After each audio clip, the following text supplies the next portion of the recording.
আৰু বচাওক জল ঈদৰ বাণী অবিহনে অবেনি চলত এয়া মই ইয়াত থিয় হৈ আছো মই ইয়াত শিপাই আছো আৰু আমাৰ চাৰিওফালৰ পৰিৱৰ্তনশীল পৃথিৱীখনক মই নীৰৱে প্ৰত্যক্ষ কৰি আছো আৰু মই হৈছো মনৰ কণ্ঠ মোৰ আছে অদম্য সাহস কিন্তু আজি আমাৰ ঘৰ আৰু অৰণ্য সংকটৰ গৰাহত হে বৃক্ষ হে নিভৃত বন্যপ্ৰাণী মানুহ আৰু সমস্ত প্ৰাণীকুল জীয়াই থাকিবলৈ এক স্বাস্থ্যকৰ পৰিৱেশৰ প্ৰয়োজন বিশুদ্ধ বায়ু পানী আৰু সেউজীয়া অৰণ্য আমাৰ স্বাস্থ্যৰ বাবে অতিকৈ প্ৰয়োজন সঁচা কথা বন্ধু কিন্তু অতিকৈ পৰিতাপৰ কথা যে নগৰীকৰণ আৰু বন ধ্বংসৰ ফলত আমাৰ প্ৰাকৃতিক পৰিৱেশ ধ্বংস হ'ব ধৰিছে হয় ফলত বতৰৰ পৰিৱৰ্তন হৈছে জলবায়ুৰ পৰিৱৰ্তন হৈছে হঠাৎ ৰ'দ দিলে হঠাৎ অলপ দেৰিকৈ বৰষুণ দিয়ে হয়নে নহয় মুঠতে আমাৰ জীৱনলৈ বিপদ নামি আহে ৰ'বচোন ৰ'ব আপুনি যে বিপদৰ কথা ক'লে আপুনি এটা কথা গম পায় নে কি কথা বা? যে আমাৰ পৃথিৱীখনৰ ভূভাগ ধ্বংস হ'ব ধৰিছে তাৰ কাৰণে কি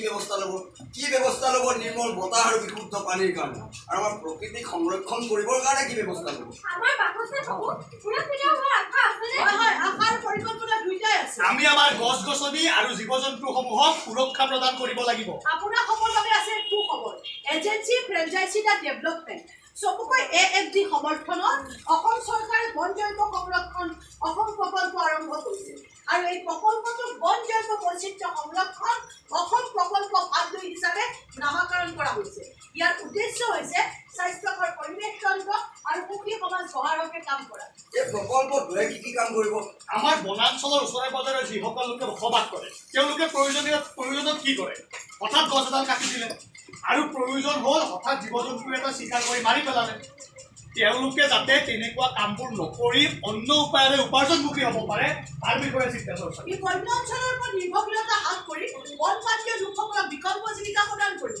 তাৰ বাবে স্থানীয় লোকসকললৈ বয়ন চিলাই পশুপালন মৌ পালন কাঠফুলা খেতি মমবাতি আদি তৈয়াৰ দৰে প্ৰশিক্ষণৰ ব্যৱস্থা কৰিছে প্ৰশিক্ষণ লোৱাৰ পাছত তেওঁলোকে তেওঁলোকৰ হস্তনিৰ্মিত শিল্পসমূহ বিক্ৰী কৰিবলৈ বন বিভাগে বজাৰ পাতি দিছে বজাৰসমূহ পাতি দিছে পবিত্ৰ অভয়াৰণ্য অসম ৰাজ্যিক চিৰিয়াখানা হৰণবিল উদ্যান এনেধৰণৰ স্থানসমূহত বন সৃষ্টি নামৰ বিপণী স্থাপন কৰিছে আমাৰ বনাঞ্চলৰ দাঁতি কাষৰীয়া মানুহবিলাকে বনৰ ওপৰত নিৰ্ভৰ কৰিয়ে চলি থাকে আপোনালোকে এইবোৰ ব্যৱস্থা লৈছে আমি বাৰু মানুহ হয় তেওঁলোকৰ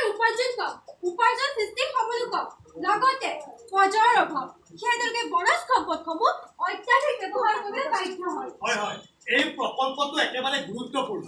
আমাৰ বনপ্ৰান্তীয় লোকসকলে যাতে বনাঞ্চলৰ ওপৰত চকু নিদি অন্য উপায়েৰে অধিক উপাৰ্জনমুখী হ'ব পাৰে তাৰ বিষয়ে চিন্তা চৰ্চা কৰিছে এই বন্য অঞ্চলৰ ওপৰত নিৰ্ভৰশীলতা হ্ৰাস কৰি বনবাসীয় লোকসকলক বিকল্প জীৱিকা প্ৰদান কৰিছে কিন্তু গোটেই প্ৰক্ৰিয়াটোত অঞ্চলবাসীক একত্ৰিত কৰাটো কঠিন কাম এনে কঠিন কামত কোনে নেতৃত্ব দিব ইয়াৰ বাবে বন বিভাগে দুটা গোট নিৰ্মাণ কৰিছে এটা হৈছে JFMC এটা হৈছে EDC এই দুটা গোটে মানুহৰ মাজলৈ গৈ আমি যে গছ গছনি ৰক্ষণাবেক্ষণ দিব লাগে জীৱ জন্তুক সুৰক্ষা প্ৰদান কৰিব লাগে তাৰ বিষয়ে মানুহৰ মাজত গৈ সজাগতাৰ সৃষ্টি কৰে তাৰমানে প্ৰশিক্ষণ লোৱাৰ পাছত তেওঁলোকৰ উপাৰ্জনৰ জীৱিকা দুইটা বৃদ্ধি হ'ব তাতোতকৈ ডাঙৰ কথাটো তেওঁলোকে দৈনন্দিন প্ৰয়োজনৰ কাৰণে আৰু বনৰ ওচৰলৈ যাবলগীয়া নহয় তাৰ কাৰণেতো বজাৰ সংযোজন কৰিব লাগিব বজাৰ সংযোজনো বৰ গুৰুত্বপূৰ্ণ বিষয় ৰাজ্যবোৰৰ ব্ৰেণ্ডিং লগতে নতুন বজাৰ অতিকৈ আৱশ্যক এইবিলাক চোৱা চিতা কৰিবলৈ কোনোবা বিষয়ববীয়া থাকিব নালাগে আছে JFMC আৰু EDC সদস্যসকলে ইতিমধ্যে ইয়াৰ হৈ কাম কৰি আছে তেওঁলোকে আমাৰ নিচিনাকৈ এনেকৈ আহি ৰাজ্যক বুজাইছে যে পৰিৱেশ সংৰক্ষণ কিদৰে কৰিব লাগে আৰু এটা কথা আমাৰ কন্যা সন্তানসকলে যাতে উচ্চ শিক্ষাৰে শিক্ষিত হৈ সমাজখনৰ নাম কঢ়িয়াব পাৰে তাৰ বাবেও চিন্তা চৰ্চা কৰে এক প্ৰশংসনীয় পদক্ষেপ আমাৰ কন্যা সন্তানসকল উচ্চ শিক্ষাৰে শিক্ষিত হ'ব লাগে নালাগে ডাঙৰকে কোৱা বঢ়িয়া আমাৰ মহিলাসকলেও সমাজখনৰ পৰিৱৰ্তন দিশত আগবাঢ়ি আহি কাম কৰিব লাগে গতিকে বুজি পাইছেনে এই প্ৰকল্পটো মূলতে আপোনালোকৰ ভূমিকা হ'ব সক্ৰিয় আৰু অপৰিহাৰ্য একেবাৰে সঁচা কথা আপোনালোকৰ সহায় সহযোগিতাতে এটা প্ৰকল্প সফল হৈ উঠিব আৰু কিছুমান কাম কৰি আমি প্ৰকৃতিক সুৰক্ষা কৰিব পাৰোঁ যেনে ধৰক আমাৰ ওচৰে পাজৰে যিবিলাক মুকলি ঠাই থাকে তাতে আমি জাবৰ জোথৰ আদি দৰে বস্তুবিলাক পেলাব নালাগে হয়নে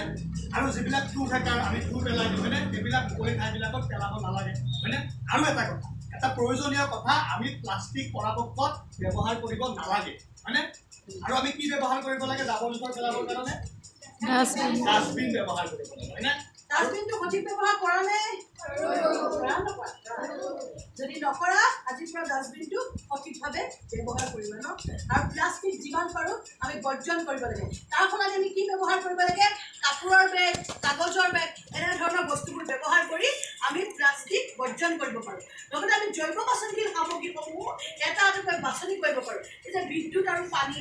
অপচয় কৰাৰ ফলত তাক ৰাহি কৰিবলৈ চেষ্টা কৰিব লাগে আৰু আমি জাক জমকতাৰে যে অনুষ্ঠান পাতোঁ তাৰ সলনি আমি বৃক্ষৰোপণৰ কাৰ্যসূচী ৰাখিব পাৰোঁ জীৱনশৈলীৰ সৰু সৰু পদক্ষেপে ইতিবাচক পৰিৱৰ্তন কঢ়িয়াই আনিব। আৰু এই প্ৰকল্পটোৱে বৃহৎ লক্ষ্য হ'ল 12,500 হেক্টৰ ভূমিত অসম চৰকাৰে বৃক্ষৰোপণ কৰিব বৃক্ষৰোপণ মানে আমাৰ ঘৰবোৰ পুনৰ জীৱিত হৈ উঠিব বৃক্ষৰোপণৰ বিষয়ে ভালে কওকচোন। হয় হয় বৃক্ষৰোপণৰ জৰিয়তে আমি আমাৰ গছৰ অৰ্থনীতি বৃদ্ধি কৰাৰ লগতে আমাৰ জৈৱ বৈচিত্ৰ্য মণ্ডলীক সুৰক্ষা প্ৰদান কৰিব পাৰোঁ এই প্ৰকল্পটোৱে আমাৰ ঘৰৰ বনবাসীৰ মাজলৈ আশাৰ বতৰা কৰিলে নেকি আমি আমাৰ বাসস্থানসমূহ নিজে সুৰক্ষিত কৰি ৰাখিব লাগিব। গতিকে সতীৰ্থসকল আপোনালোকে ৰোপণ কৰা প্ৰত্যেকটো গছপুলি আমাৰ কাৰণে একোজন সতীৰ্থ সমূহ আপোনালোক সকলোকে গছ পুলি ৰোপণ কৰিবলৈ আহ্বান জনালোঁ। আৰু আপোনালোকে ৰোপণ কৰা প্ৰত্যেকটো গছপুলি আপোনালোকে নিজেই চোৱা চিতা কৰিব লগতে আমাৰ দৰে বনৰীয়া সতীৰ্থ আপোনাক নাপাহৰিব। তেনেহ'লে আহক আমি সকলোৱে হাতে হাত ধৰি বনৰ নায়ক হওঁ তেনেহ'লে আহক আমি সকলোৱে মিলি বৃক্ষৰোপণ কৰোঁ আৰু আমাৰ চাৰিওফালৰ ধুনীয়া সেউজীয়া পৃথিৱীখন আৰু অধিক সেউজীয়া কৰি তোলোঁ বনাঞ্চল সংৰক্ষণ কৰোঁ। প্লাষ্টিকৰ ব্যৱহাৰ যিমান পাৰোঁ বৰ্জন কৰোঁ আমাৰ ভৱিষ্যত প্ৰজন্মক এখন সেউজীয়া পৃথিৱী প্ৰদান কৰোঁ সুস্থ পৰিৱেশ তন্ত্ৰ আৰু সুখী সমাজ গঢ়িবলৈ আমি ঐক্যবদ্ধ হওঁ বন সুৰক্ষা জীৱন ৰক্ষা বন সুৰক্ষা জীৱন ৰক্ষা বন সুৰক্ষা জীৱন ৰক্ষা ধন্যবাদ।